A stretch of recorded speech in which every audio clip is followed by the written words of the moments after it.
I'm Hiba Amrani, and I'm talking today to Dr. Nafissa Tejpar, a board-certified general and breast cancer surgeon in practice in Orlando for 35 years.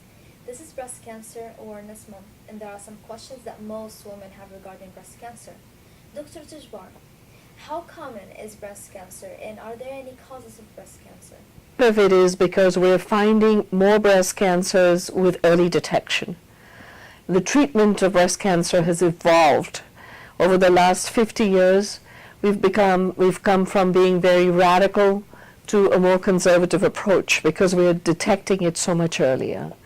As far as causes of breast cancer goes, nobody really knows what specific things cause breast cancer, but there are some risk factors that increase the risk of breast cancer. Some risk factors we as women have no control, and some risk factors we do have control over to lower the risk of breast cancer.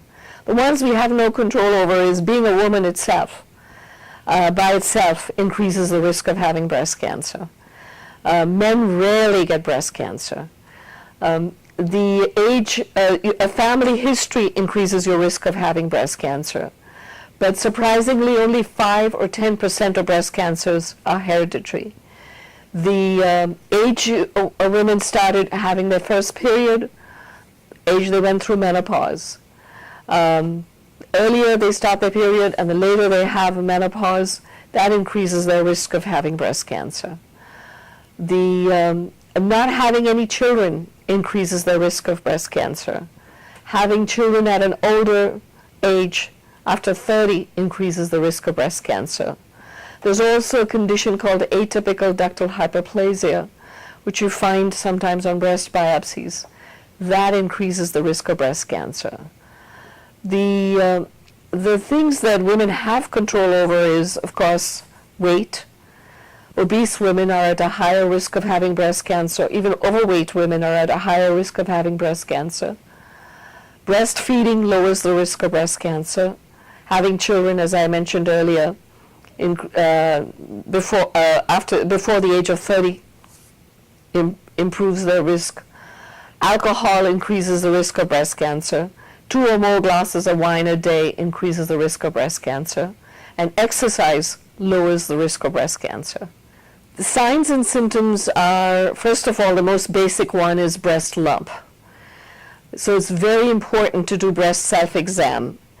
The other signs are sometimes retraction of the area where the lump is, retraction of the nipple discharge. Pain is very rarely a symptom of breast cancer. Of course, early detection is very important, and sometimes the more frequently women start breast exam, like once a month, the more likelihood they're going to be able to find a smaller breast cancer. What can a woman do to detect early cancer? Breast self-examination helps, as I mentioned earlier, once a month, and also mammography. Mammography is the most important thing. Starting at age 35 for a baseline mammogram, and then after the age of 40, annually. Mammogram detects breast lumps and breast cancers before they're even palpable, before we're able to feel. Of course, there are other modalities now like breast ultrasound. Some cancers are not seen on mammograms in women with dense breasts, and ultrasound will pick those up. An MRI of the breast is another modality. Most breast lumps that women find are non-cancerous. And we're getting, as I said, to be more and more conservative as far as surgery goes. And the most common method nowadays of biopsying cancer or any breast lump is by a needle. The modalities that you use for needle biopsy is it can be done under ultrasound guidance, under MRI guidance, under mammographic guidance, which is the most common. And that technique is called stereotactic biopsy. Rarely do we have to take the patient to surgery to diagnose a breast lump. But that does happen sometimes. If the needle biopsy is non-diagnostic, then you have to go to surgery where you go to the operating room and have the lump removed. There are 4 or 5 most common breast cancers. There's kind of breast cancer, the most common kind is invasive ductal. That's the typical breast cancer that creates a 3-dimensional lump. It starts off in the milk ducts. The second most common is invasive lobular. There are other kinds called tubular. There's a kind that has had a lot of publicity where the breast looks like it's inflamed and it's red, and that's called inflammatory breast cancer. That's one of the worst breast cancers to have because it grows very fast, very rapidly, and it's very aggressive. And then of course there's the kind of breast cancer that we call stage 0, which is intraductal breast cancer, which starts off in the milk ducts. There are also 4 stages of breast cancer. First stage is when the breast cancer is less than 2 centimeters and it has not spread to the lymph nodes. That stands about a 90 to 95% chance of being cured. Stage 2 of breast cancer is when the cancer is larger than 2 centimeters or under 2 centimeters and the lymph nodes are positive.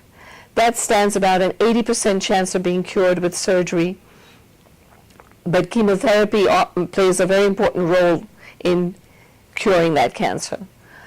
Stage 3 is when the cancer is larger than 5 centimeters or lots of lymph nodes are involved, and that stands only a 40% chance of curing, which stands a higher risk of recurring in other parts of the body. And stage 4 is when it's already spread to other parts of the body. The treatment options are 2 main as far as surgery goes. One is conserving the breast, which means saving the breast, and the other is mastectomy. If the cancer is small enough, the patient can undergo a lumpectomy, which means removing the lump, and instead of taking out all the lymph nodes, these days we do what's called a sentinel lymph node biopsy. And the third part of saving the breast is radiation. And even in radiation therapy, that has changed. There are 2 forms of radiation therapy. One is where the whole breast gets radiation, and that's the traditional standard. But over the last 6 to 7 years, a newer form of radiation therapy has been developed, which is 5 days of radiation therapy given through a balloon which is inserted into the breast. And it has very good results. The other option, of course, is mastectomy. Some patients absolutely don't want radiation, either partial breast radiation or whole breast, or the cancer is too large.